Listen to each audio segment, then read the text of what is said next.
অবশেষে আদালতের রায়ে বহুল আলোচিত র্যাঙ্কস ভবনটি ভেঙে ফেলা হচ্ছে। পুরাতন বিমানবন্দর রানওয়ে হয়ে অবস্থিত 17 তলা ভবনটির 6 তলা রেখে বাকি সব তলা ভেঙে ফেলা হবে। এতে প্রায় 4-5 মাস সময় লাগবে বলে রাজুক কর্মকর্তা জানিয়েছেন।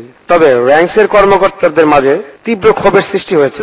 নেটওয়ার্ক বন্ধ, কার্যক্রম বন্ধ, তবে আমরা ম্যাক্সিমাম টাইম নিচ্ছি 96 ঘন্টা। পেপারে এটা সার্কুলার হয়ে গেছে।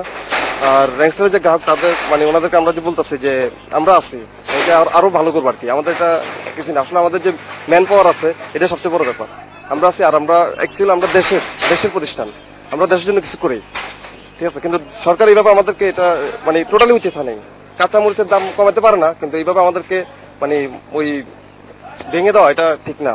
এটা আমাদের এইভাবে, তবে এটা হবে না। এটা দ্রব্যমূল্যের ঊর্ধ্বগতি দেশের মানুষ, সাধারণ মানুষ যারা আছে এরা আসলে গভর্নমেন্টের ডিসফেভারে, যার কারণে তারা ওই নজরটা র্যাঙ্কসের এই ভবনের দিকে নেওয়ার জন্যই আসলে মূলত এটা করছে। এভাবে সারা দেশের মানুষ আজকে তাদের বিরূপ প্রতিক্রিয়া জানাচ্ছে গভর্নমেন্টের বিপক্ষে, যেটা একটা সময় দিতে পারত। সেই সময়টা আজকে যে সময়টা দিয়েছে, এটা আমাদের যে কাজ 1 মাসের কাজটা আমরা মাত্র 8 ঘন্টায় শেষ করতে হচ্ছে। তাও হাজার হাজার জিনিসপত্র এখানে রয়ে গেছে, যেগুলো আমাদের সরানো সম্ভব হয় নাই। তারা আদালতের রায়ের প্রতি শ্রদ্ধা জানিয়ে বলেছেন, রাজুক কর্মকর্তারা যদি 7 দিন সময় দিত, কোটি টাকার মালামাল রক্ষা করা যেত। ভবন ভাঙার দৃশ্যটি প্রায় সবকটি চ্যানেল সরাসরি সম্প্রচার করেছে।